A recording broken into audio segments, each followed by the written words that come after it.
उम्र ना बढ़ने का राज। छोटी छोटी बातें आपको आनंददायक और दीर्घायु जीवन देती है। उम्र बढ़ने के परे की कहानी। पिछली सदी में हम अपने आयुर्मान को हर साल 0.3 साल बढ़ा रहे हैं। अब ऐसा सोचिए कि यदि हमारे पास ऐसा तंत्र ज्ञान आ जाए जिसकी मदद से हम अपने आयुर्मान को हर साल 1 साल से बढ़ा सकें, तो हम उम्र बढ़ने की गति को पीछे छोड़ देंगे और जीवन शास्त्र के सिद्धांत के हिसाब से अमर हो जाएंगे। भविष्य के बारे में काफी सकारात्मक रे कुर्जवेल और ओब्रे द ग्रे, इनको लगता है कि आने वाले 10 सालों में हम इस लक्ष्य को पा सकते हैं। हालांकि कुछ शास्त्र ज्ञान मानते हैं कि ऐसा हो पाना असंभव है। हमने तंत्र ज्ञान में चाहे कितना भी विकास क्यों न किया हो, लेकिन हम अपनी आयु को एक सीमा से ज्यादा नहीं बढ़ा सकते। कुछ वैज्ञानिक और विशेषज्ञ ऐसा मानते हैं कि 120 की उम्र के बाद हमारे शरीर में नई पेशियों का बनना बंद हो जाता है। अमृत और खरगोश। ऐसा सोचिए कि दूर कहीं पर एक बोर्ड लगा हुआ है जिस पर एक अंक लिखा हुआ है। उस उम्र तक पहुंचते ही आपकी मौत होने वाली है। वह बोर्ड आपके भविष्य में है और आप उस बोर्ड की ओर यात्रा कर रहे हैं। हर गुजरते साल के साथ आप उस बोर्ड के और नजदीक जा रहे हैं। जब आप उस बोर्ड के पास पहुंचोगे तो आपकी मौत होगी। अब इस प्रकार से सोचिए कि एक खरगोश है जिसने उस बोर्ड को हाथ में पकड़ा हुआ है और वह भी भविष्य की दिशा में यात्रा कर रहा है। आप जब 1 साल आगे बढ़ते हैं तो वह खरगोश आधा साल आगे जाता है। इस प्रकार से दोनों यात्रा करते रहेंगे तो एक समय आप उसके पास पहुंचोगे और आपकी मौत आ जाएगी। लेकिन यदि खरगोश भी हर साल 1 साल आगे जाने लगा तो क्या होगा? उसकी गति हर साल के लिए 1 साल की होगी, तो आप उस खरगोश तक कभी भी पहुंच नहीं पाएंगे और आपकी कभी भी मौत नहीं होगी। जिस गति से खरगोश भविष्य में चल रहा है वह है हमारा तंत्र ज्ञान। हम जितना तकनीकी विकास करेंगे और अपने शरीर को समझेंगे, उतना ही हम उस खरगोश को तेज भगाने में सफल होंगे। अमृतत्व यानी वह स्थिति जब हम खरगोश को हर साल 1 साल या उससे भी ज्यादा आगे भेजने में कामयाब हों और कभी भी उस तक न पहुंचने की वजह से अमर हो जाएं। कार्यक्षम मन, युवा शरीर। स्वस्थ शरीर में स्वस्थ मन। यह पुरानी कहावत वाकई काफी अर्थपूर्ण और सोचने पर मजबूर करने वाली है। इस कहावत में हमें यह बात समझ में आती है कि शरीर और मन दोनों ही महत्वपूर्ण हैं। इन दोनों का स्वास्थ्य एक दूसरे पर निर्भर होता है। इसका अर्थ यही है कि हमेशा जवान रहने के लिए आपके मन का कार्यक्षम और खुला होना ज्यादा आवश्यक है। जोश से भरा हुआ मन हमेशा आपको जवान रखता है और उम्र बढ़ने के आसार कम दिखाई देते हैं। जिस प्रकार से शारीरिक व्यायाम न करने की वजह से हमारे शरीर और जोश पर बुरा असर होता है, वैसे ही यदि हम मानसिक व्यायाम ना करें तो हमारी न्यूरोलॉजिकल यंत्रणा भी कमजोर होने लगती है और फिर परिस्थितियों व माहौल को प्रतिक्रिया देने की हमारी यंत्रणा कमजोर होने लगती है। इसीलिए मस्तिष्क को भी व्यायाम कराने की आवश्यकता होती है। मस्तिष्क और मन को व्यायाम की जरूरत होती ही है, ऐसा बताने वाले न्यूरोलॉजिस्ट श्लोमो ब्रिजनाइट कहते हैं। दिमाग को हमेशा उत्तेजित और कार्यक्षम रखने के लिए उसे व्यायाम मिलना ही चाहिए। स्पेनिश टेलीविजन के साथ एक मुलाकात में एडवर्ड पुनसेट ने कहा था, किसी के लिए क्या अच्छा है और उसे क्या करना अच्छा लगता है, इसमें हमेशा ही दुविधा होती है, जिसकी वजह से ही तनाव का निर्माण होता है। खासकर बुजुर्ग लोगों को हमेशा ही वही करना अच्छा लगता है जो वो आज तक करते आए हैं। असल में गलती उनकी भी नहीं है। दिमाग के काम करने का तरीका ही ऐसा है कि वह नया सोचने की बजाय उसी चीज को दोहराना ज्यादा पसंद करता है जो वह हमेशा से करता आया है। इसमें कोई शक नहीं कि हमेशा एक ही प्रकार का काम करने की वजह से वह काम अच्छा भी होता है और सहजता से भी होने लगता है। कार्यक्षमता के स्तर पर और रोजमर्रा की जिंदगी में इसके कई सारे फायदे भी हैं। इसीलिए लोग अपनी दिनचर्या बदलने के लिए ज्यादा उत्सुक नहीं होते हैं। उनको वही काम करने में मजा आता है। यह श्रृंखला अगर तोड़नी हो तो दिमाग को नई नई जानकारी देना जरूरी है। जब दिमाग को नई जानकारी मिलती है तो दिमाग नए कनेक्शन का निर्माण करता है और पुनर्जीवित होता है। इसीलिए हमेशा नई बातें करना और बदलाव के सामने जाना महत्वपूर्ण होता है। इसीलिए भले ही हमें कठिन लगे और तनाव महसूस हो, तब भी हमारा अपने आराम के दायरे से बाहर आना जरूरी होता है। जब दिमाग को नई जानकारी मिलती है तो दिमाग नए कनेक्शन का निर्माण करता है और पुनर्जीवित होता है। इसीलिए हमेशा नई बातें करना और बदलाव के सामने जाना महत्वपूर्ण होता है। इसीलिए भले ही हमें कठिन लगे और तनाव महसूस हो, तब भी हमारा अपने आराम के दायरे से बाहर आना जरूरी होता है। दिमाग को प्रशिक्षण देने से क्या क्या फायदे होते हैं और यह विज्ञान ने साबित किया है। कोलिन्स हेमिंग्वे और श्लोमो ब्रेजनिट्स ने अपनी पुस्तक maximum brain power challenging the brain for health and wisdom में लिखा है कि मानसिक प्रशिक्षण का फायदा अलग अलग स्तरों पर होता है। वे कहते हैं, जब आप कोई भी काम पहली बार करते हैं तो वह आपको कठिन लगता है, उसे पूरा करने में आपको ज़्यादा कष्ट होते हैं। लेकिन वही काम जब आप दोबारा करते हैं तो पहली बार किया हुआ अभ्यास काम में आता है और वह काम आपको उतना कठिन नहीं लगता। आपको लगता है कि यह काम तो काफ़ी आसान है। असल में काम वैसा ही होता है, लेकिन पहली बार काम करते वक्त मिले हुए अनुभव और प्रशिक्षण का प्रभाव आगे काम आता है। उस वक्त काम करने का जोश और गुणवत्ता भी बढ़ती है। इसका परिणाम यही होता है कि वह काम करते वक्त उस इंसान की स्व प्रतिमा भी बढ़ती है।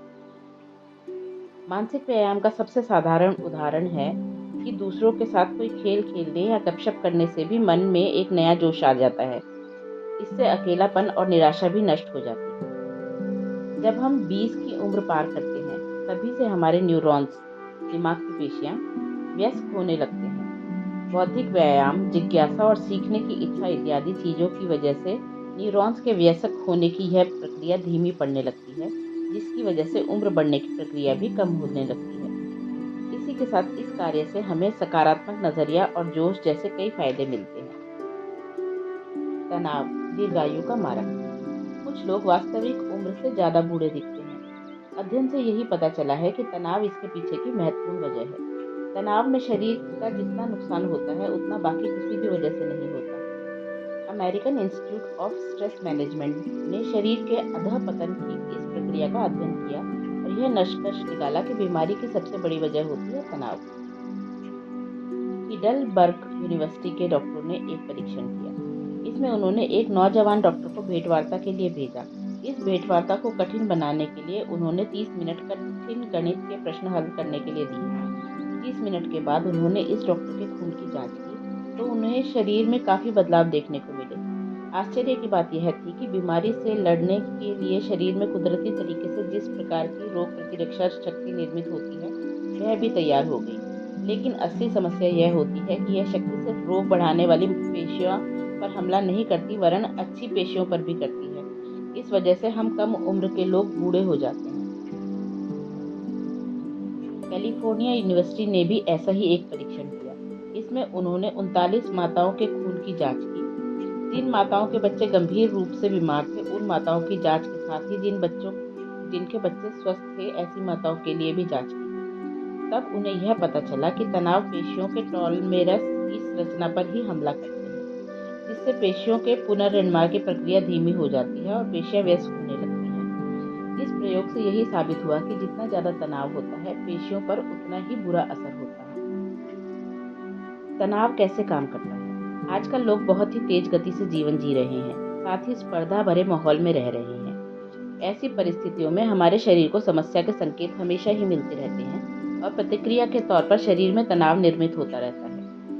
वैसे देखा जाए तो प्रतिक्रिया अच्छी है, क्योंकि इसकी मदद से हम खुद को अपने आसपास के माहौल में ढाल लेते हैं। उत्क्रांति की इस यात्रा में इस प्रकार के प्रतिसाद की वजह से हम कठिन परिस्थितियों से उबर कर आएं और समस्याओं से बच सकें। जब हमें खतरे का संकेत मिलता है तो हमारा मस्तिष्क पिट्यूटरी ग्रंथि को सक्रिय करता है, जिससे हमारे शरीर में हार्मोन्स की निर्मित होती है और कॉर्टिकोपिन निर्मित होता है। उसे हमारे नर्वस सिस्टम के द्वारा पूरे शरीर में पहुंचाया जाता है।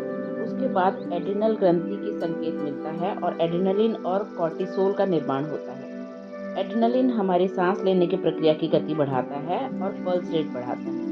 इससे हमारे स्नायु तैयार हो जाते हैं, जो सामने आए खतरे से अपने आप को बचाने के लिए सक्षम होते हैं। उसी समय कॉर्टिसोल हमारे शरीर में ब्लड ग्लूकोज और डोपामाइन की मात्रा बढ़ाता है, जिसकी वजह से हम चार्ज हो जाते हैं और समस्या से लड़ने के लिए तैयार हो जाते हैं। इसे देखा जाए तो यह तनाव हमारे काम का है और हमारे बचाव के लिए उपयोगी भी है, लेकिन हर थोड़े समय के बाद इस तनाव का बार बार आना शरीर के लिए यकीनन हानिकारक है। लगातार तनाव में रहना शरीर के लिए हानिकारक होता है, साथ ही यह मस्तिष्क की याददाश्त से संबोधित पेशियों पर भी नकारात्मक असर करता है। लगातार आने वाले तनाव से निराशा पैदा होती है। निराशा न आए इसके लिए जिन हार्मोन्स का निर्माण होना जरूरी है, वह भी रुक जाता है। इसकी वजह से बाकी परिणाम भी देखने को मिलते हैं, जैसे कि चिड़चिड़ाहट, नींद न आना, चिंता और उच्च रक्तचाप। माना कि सामने आने वाली परिस्थितियां हमारे मन और शरीर के कार्यरत रहने की ज़रूरत पैदा करती हैं, लेकिन अगर हमें समय से पहले आने वाला बुढ़ापा टालना है, तो अपनी दिनचर्या में बदलाव लाकर जीवन को तनाव मुक्त करने की कला सीखनी होगी। तनाव कम करने के लिए सजग, माइंडफुल रहें। हमें सताने वाले डर व चिंताएं चाहे असली हो या नकली, लेकिन उससे जो तनाव पैदा होता है उसके परिणाम असली ही होते हैं। उस तनाव के हमारे मन और शरीर पर भी बुरे परिणाम होते हैं। इससे हमारी हजम करने की शक्ति और त्वचा से लेकर कई सारे अंगों पर बुरा परिणाम होता है। इसीलिए समस्या आने से पहले ही हमें उसके उपाय खोजने होंगे। कई सारे लोगों ने इसके लिए माइंडफुल मतलब सजग रहने की सलाह दी है। तनाव मुक्त होने के उपायों में सजग रहने को सबसे ज़्यादा महत्व दिया गया है। हम किन परिस्थितियों में कैसा प्रतिसाद देते हैं, इस पर अपना ध्यान एकाग्र करना सजगता की पहली पायदान है। ऐसा करने से हम अपने आप वर्तमान में जीने लगते हैं और विचारों को अपने नियंत्रण के बाहर जाने से रोक पाते हैं। साथ ही विचारों का बिना वजह होने वाला गुस्सा हम रोक पाते हैं। बीमारी से त्रस्त और तनावग्रस्त रॉबर्टो अल्सीबार, जो खुद आगे चलकर माइंडफुलनेस के सर्टिफाइड इंस्ट्रक्टर बने, और उनका जीवन इसकी मिसाल है। इसके लिए उन्होंने अपनी व्यस्त जीवन शैली को त्याग दिया। वे कहते हैं, हमें विचारों पर विचार करने की आदत लग चुकी है और जिसकी वजह से हम एक चक्रव्यूह में अटके हुए हैं। हमें इस चक्रव्यूह से बाहर आने की कला सीखनी है। हम ऐसे कई सारे लोगों को जानते हैं जो फ़ोन पर बात करते वक्त या टीवी देखते वक्त नाश्ता करते हैं। अगर हम उनसे पूछें कि आपने अभी जो ऑमलेट खाया उसमें प्याज था क्या, तो वे जवाब नहीं दे पाते हैं। सजगता की अवस्था तक पहुंचने का एक मार्ग है ध्यान, यानी मेडिटेशन। ध्यान की मदद से हम इस विश्व से हमारी ओर आने वाली जानकारी को छानकर अपने मन में भेज सकते हैं। सांस से संबोधित व्यायाम और बॉडी स्कैन के माध्यम से ही हम इस लक्ष्य को हासिल कर सकते हैं। माइंडफुलनेस यानी सजगता का हम प्रशिक्षण के माध्यम से हासिल कर सकते हैं। अगर इसी चीज़ को हम हमेशा और ध्यान एकाग्र करके कर पाते हैं, तो हम अपने तनाव पर यकीनन काबू पा सकते हैं। थोड़ा सा तनाव अच्छा होता है। ज़्यादा समय रहने वाला और ज़्यादा मात्रा का तनाव भले ही लंबी आयु और शारीरिक तथा मानसिक स्वास्थ्य के लिए घातक हो, लेकिन कम मात्रा का तनाव हमारे लिए फायदेमंद होता है। Doctor Harvard S Fridman university of California में मनोविज्ञान के प्रोफेसर हैं। उन्होंने 20 साल तनाव पर काम किया और यह जानने की कोशिश की कि उसका मानवीय जीवन पर क्या असर होता है। वे इस निष्कर्ष पर पहुंचे कि जो लोग कुछ हद तक तनाव में रहते हैं, वे सामने आई समस्या से लड़ने के लिए तन मन से ताकत लगाते हैं। ये लोग ज़्यादा आरामदायी और सुस्त जीवन जीने वाले लोगों से ज़्यादा स्वस्थ रहते हैं और ज़्यादा जीते हैं। इससे यह साबित हुआ कि नियंत्रित मात्रा में तनाव में रहने वाले लोगों पर तनाव का सकारात्मक परिणाम होता है। वे लोग ज़्यादा आनंदित जीवन जीते हैं, अच्छी आदतें बनाते हैं तथा धूम्रपान व मद्यपान जैसी आदतों से दूर रहते हैं। इस किताब में हम 100 साल से ज़्यादा करीबन 110 से ज़्यादा साल जिए हुए लोगों से मिलने वाले हैं। उनसे मिलकर आपको यकीन होगा कि ये लोग काफ़ी अच्छा जीवन जी पाए, और ख़ास बात तो यह है कि वे आखिरी समय तक काम करते रहे। बैठे रहना उम्र बढ़ने की वजह बन सकती है। पश्चिमी देशों में एक जगह पर बैठकर काम करने की संस्कृति बढ़ती जा रही है। इससे उच्च रक्तचाप और मोटापा जैसी बीमारियों को आमंत्रित किया जाता है। साथ ही उनकी उम्र पर भी इसका असर होता है। काम की जगह पर या घर में एक ही जगह पर ज़्यादा समय बैठकर काम करने से मांसपेशियां कमज़ोर हो जाती हैं। इससे सांस लेने की प्रक्रिया भी धीमी होने लगती है। एक ही जगह पर बैठे रहने से हाइपरटेंशन, बदहज़मी, हृदय रोग और हड्डियों का कमज़ोर होना जैसी तकलीफें शुरू हो जाती हैं। हाल ही में किए गए एक सर्वे के अनुसार एक ही जगह बैठकर काम करने से प्रतिरक्षा शक्ति पर भी गलत असर होता है और पूरा शरीर संस्था का काम बिगड़ता है। यह समस्या सिर्फ कंपनी या ऑफिस में काम करने वाले लोगों की नहीं है, बल्कि हर उम्र के लोगों की है। जिन बच्चों को एक ही जगह पर बैठने की आदत होती है, उन बच्चों में काफ़ी कम उम्र में मोटापे जैसी बीमारियां देखने को मिलती है। यही मोटापा आगे चलकर बाकी बीमारियों को आमंत्रित करता है। इसीलिए बचपन से ही सक्रिय जीवन शैली की आदत डालना काफ़ी ज़रूरी होता है। एक जगह पर बैठे न रहना उतना ही मुश्किल नहीं है। थोड़ी सी हलचल और रोज़मर्रा की ज़िंदगी में किया हुआ थोड़ा सा बदलाव इस समस्या को जड़ से निकाल सकता है। हमें अंदर से और बाहर से भी कार्यक्षम रहने के लिए कुछ छोटे छोटे बदलाव करने होंगे। इसके लिए हमें कुछ बातों का अपने जीवन के साथ जोड़ना होगा। मसलन, ऑफिस जाते समय पैदल जाएं। अगर यह संभव नहीं है तो रोज कम से कम 20 मिनट पैदल चलें। लिफ्ट की बजाय सीढ़ियों का इस्तेमाल करें, इससे आपकी मांसपेशियां मजबूत हो जाएंगी। सांस लेने की क्षमता भी अच्छी हो जाएगी। सामाजिक कार्यों में सम्मिलित हों। इसका सबसे बड़ा फायदा यही है कि जो समय टीवी के सामने बैठकर व्यर्थ जाता है, उस समय में शरीर को हलचल करने का मौका मिलता है। जंक फूड की बजाय फल खाना शुरू करें, इससे बार बार खाना नहीं पड़ेगा और शरीर को ज़्यादा अच्छा खाना मिलेगा। सही मात्रा में नींद लें। 7 से 9 घंटे की नींद हमारे लिए सही है, लेकिन उससे ज़्यादा मात्रा में नींद हमें सुस्त बना देती है। छोटे बच्चे या फिर जानवरों के साथ खेलें या किसी संघ के सदस्य बनें। इससे शरीर तो तंदुरुस्त होता ही है, साथ ही मन को भी नई ऊर्जा मिलती है। साथ ही स्व प्रतिमा भी ऊंची होती है। अपने रोज के कामों को सजगता से देखें। शरीर को हानि पहुंचाने वाली आदतों को पहचानें और उनकी जगह पर नई आदतें डालें। यदि हम अपने रोज के जीवन में ये छोटे छोटे बदलाव करते हैं, तो इससे हमारा मन और शरीर दोनों तरोताज़ा होते हैं और इसी में लंबी उम्र के बीज बोए जाते हैं। स्वस्थ रहने का राज। माना कि बाहरी और भीतरी दोनों स्तरों पर हमारी उम्र बढ़ती है। माना कि हम शरीर और मन दोनों स्तरों पर बड़े हो रहे हैं, लेकिन लोगों की उम्र पहचानने का सबसे आसान तरीका है उनकी त्वचा। हमारे शरीर के अंदर जो जो बदलाव होते हैं वे त्वचा पर स्पष्ट दिखाई देते हैं। ऐसा कह सकते हैं कि हमारी त्वचा हमारे भीतर के सिस्टम का आईना होती है। जो लोग मॉडलिंग करते हैं वे बताते हैं कि किसी भी फैशन शो के एक दिन से पहले वे रात को 9 से 10 घंटे की नींद लेते हैं। इससे उनकी त्वचा को एक अनोखी आभा मिलती है और उनकी त्वचा ज़्यादा स्वस्थ और झुर्री रहित दिखने लगती है। विज्ञान ने यह साबित किया है कि युवा रहने के लिए सबसे प्रभावी साधन है नींद। जब हम नींद में होते हैं तो हमारे शरीर में मेलाटोनिन हार्मोन्स तैयार होते हैं, जिनसे हम युवा दिखने लगते हैं। प्रभावशाली एंटीऑक्सीडेंट से भरा हुआ मेलाटोनिन हमें ज़्यादा साल जीने में तो मदद करता ही है, साथ ही इसके और भी कई सारे फायदे होते हैं, जैसे कि इससे बीमारियों से लड़ने की शक्ति बढ़ती है। कैंसर से लड़ने के लिए जरूरी घटकों की निर्मित होती है। कुदरती इंसुलिन की निर्मित होती है। अल्जाइमर जैसी बीमारियों की आशंका कम होती है। हृदय रोग प्रतिबंधक घटकों की निर्मित होती है।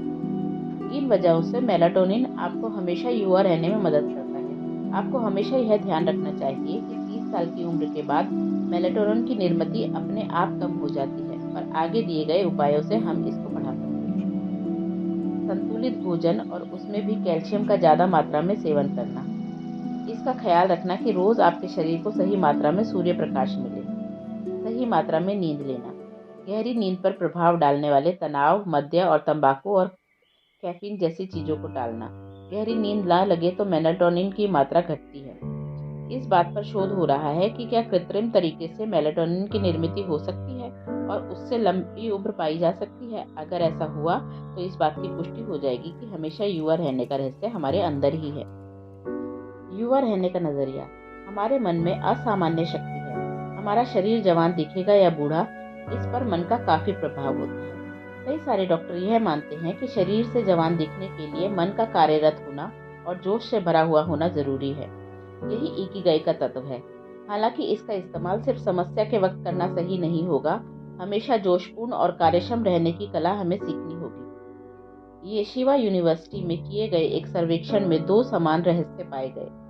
एक तो यह कि इन लोगों के अंदर असामान्य सकारात्मक नजरिया होता है और दूसरी बात यह है कि वे भावनात्मक दृष्टि से सक्षम होते हैं। इसे दूसरी भाषा में बताएं तो जो लोग समस्याओं को और जीवन को सकारात्मक नजरिए से देखते हैं और अपनी भावनाओं को दिशा देना जानते हैं, वे लोग लंबी आयु की यात्रा में सही दिशा में हैं। शोषित नजरिया। समस्या में होते हुए भी चेहरे की हंसी न खोने का वाला इंसान हमेशा युवा दिखता है। इस प्रकार की संयमित जीवन शैली से चिंताएं दूर होती हैं और तनाव का स्तर कम होने में मदद मिलती है। 100 साल और उससे भी ज्यादा लंबी उम्र पाए हुए लोगों में कुछ समान चीजें देखने को मिली। इन लोगों के जीवन में समस्याएं आई हुई होती हैं, लेकिन उन्होंने समस्या की ओर देखने का सकारात्मक नजरिया विकसित किया होता है। वे समस्या का सामना करते हैं और बिना हारे समस्या के ऊपर जीत पाते हैं।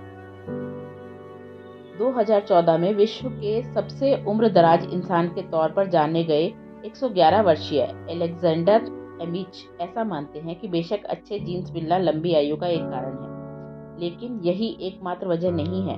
Guinness book of world records में नाम दर्ज होने के बाद जो मुलाकात हुई उसमें उन्होंने बताया कि आप कैसा जीवन जीते हैं, यह बात भी लंबी उम्र के लिए महत्वपूर्ण होती है। दीर्घायु काव्य। जब हम ओगी में थे तो करीबन 100 साल आयु की एक महिला ने एक कविता सुनाई।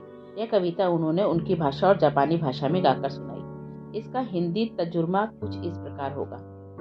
स्वस्थ और दीर्घायु जीवन के लिए सभी पदार्थ थोड़े थोड़े और खुशी से खाएं। जल्दी सोएं, जल्दी उठें और तुरंत चलने लगें। हम हर दिन बड़ी शांति के साथ जीते हैं और अपनी यात्रा का आनंद लेते हैं। स्वस्थ और दीर्घायु जीवन के लिए हम सभी दोस्तों से अपनेपन का बर्ताव करते हैं। गर्मी हो, बारिश हो या सर्दी हो, हम मनाते हैं सारी ऋतुएं। आपकी उंगलियों कितनी उम्र की हैं, इसकी चिंता ना करें। अपने मस्तिष्क और हाथों की मदद से काम करते रहें।